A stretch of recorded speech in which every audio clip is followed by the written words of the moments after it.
Hello everyone, I am Dell and you're watching Goblin Cave TV. I've been playing tabletop RPGs for about 5 years now, and I've played in a few different systems, D&D 5th edition naturally included. Today we're going to talk a little bit about Wizards of the Coast's response to the reaction and backlash they faced after the new Open Gaming License, or OGL, draft was released. This statement comes a little later than they were expecting, and I think it's important to consider that it likely comes after extensive review by Wizards of the Coast lawyers and executives. Now, before I read the statement, I'd like to note also that earlier this week, a lower-level Wizards of the Coast employee alleged, among other things, that company decision-making was based entirely on the provable impact to their bottom line, and that executive communication gave the impression that they saw customers as obstacles between them and their money. Wizards of the Coast is a company and a corporation at that, not a nonprofit.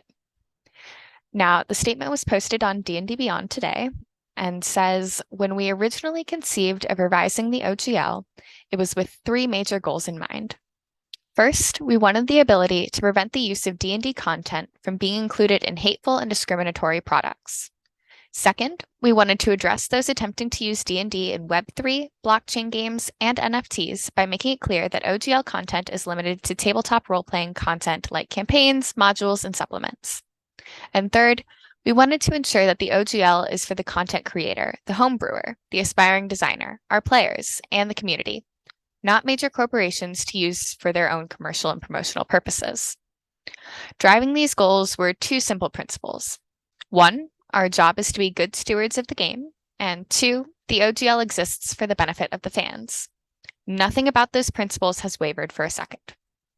That was why our early drafts of the new OGL included the provisions they did. That draft language was provided to content creators and publishers so their feedback could be considered before anything was finalized. In addition to language allowing us to address discriminatory and hateful conduct and clarifying what types of products the OGL covers, our drafts included royalty language designed to apply to large corporations attempting to use OGL content. It was never our intent to impact the vast majority of the community. However, it's clear from the reaction that we rolled a 1. It has become clear that it is no longer possible to fully achieve all three goals while staying true to our principles. So, here's what we're doing. The next OGL will contain the provisions that allow us to protect and cultivate the inclusive environment we are trying to build, and specify that it covers only content for tabletop role-playing games. That means that other expressions, such as educational and charitable campaigns, live streams, cosplay, VTT uses, etc., will remain unaffected by any OGL update. Content already released under 1.0a will also remain unaffected. What it will not contain is any royalty structure. It also will not include the license back provision that some people were afraid was a means for us to steal work. That thought never crossed our minds. Under any new OGL, you will own the content you create. We won't. Any language we put down will be crystal clear and unequivocal on that point. The license back language was intended to protect us and our partners from creators who incorrectly allege that we steal their work simply because of coincidental similarities. As we continue to invest in the game that we love and move forward with partnerships in film, television, and digital games, that risk is simply too great to ignore.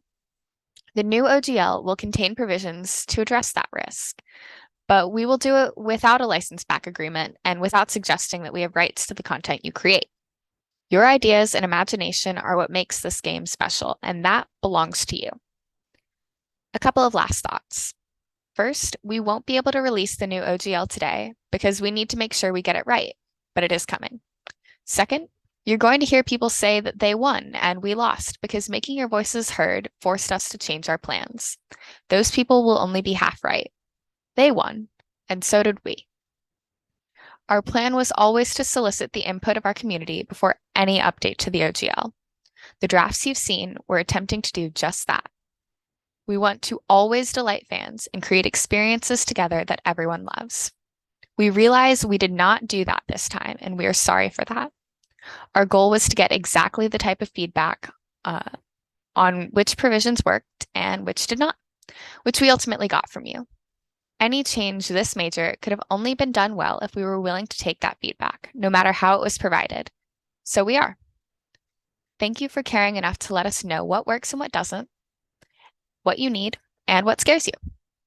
Without knowing that, we can't do our part to make the new OGL match our principles. Finally, we'd appreciate the chance to make this right. We love D&D's devoted players and the creators who take them on so many incredible adventures. We won't let you down. Now, there are a number of things to note about this statement, and as I go through just a few, I have witnessed corporate SaaS before, and this is a level of it. Language is incredibly important, and just like you have rules as written individuals and rules as intended individuals, things can go many different ways. Just take the wording of perpetual from the OGL as an example. Was it intended to be irrevocable? Maybe, but it doesn't say that, and it may be a fair battle to determine which of those matters more. The first thing I'd like to note, and the first thing that gave me a little hint of unease when reading this statement, was the statement, "It has become clear that it is no longer possible to fully achieve all three goals while staying true to our principles." The insinuation here is that it's those principles of being good stewards of the game and keeping the OGL as something for the benefit of the fans. Now, if you remember the little leaked statement I talked about from the lower level employee, those principles could also be something very different. It certainly has become evident that they can't release their OGL draft without hurting their bottom line. And if they wanted to be good stewards of the game, I'd like to say that there are certainly other ways in other situations that they could be better at that. Particularly considering that oftentimes if you want to easily access D&D content, and I'm talking about things just as simple as, hey, what can a wood elf do? You may have to buy it in hard copy format and PDF format. Your VTT might also need you to have a copy. And of course, they've got their own online system, D&D Beyond, for which you might also need to shell out a little bit of cash for. The next thing that got me was the line, "They won and so did we." I suspend my disbelief to believe in vampires in my game, but I can't imagine that any Wizards of the Coast executive was glad to hear any of the backlash, because this wasn't a nat one they can laugh off, because that's not how real life works. And they didn't lose because we've made them change their plans. They lost because many of us simply don't trust them anymore and wonder if we ever should have. Which brings me to, we'd appreciate the chance to make this right.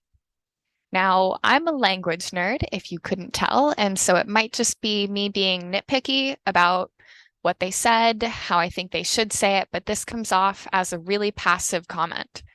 It's not our job as fans to give you a chance. It's your job, Wizards of the Coast, to say, we will make this right, and then follow through on that. So, there you have it. Keep in mind, this statement that they've put out isn't exactly legally binding, but Wizards of the Coast is claiming that their next revision of the OGL will have no royalty structure, will still aim to protect and foster an inclusive environment, and will very carefully word how it protects their interests in the content produced by individuals using the OGL, because language is everything. Make of that what you will.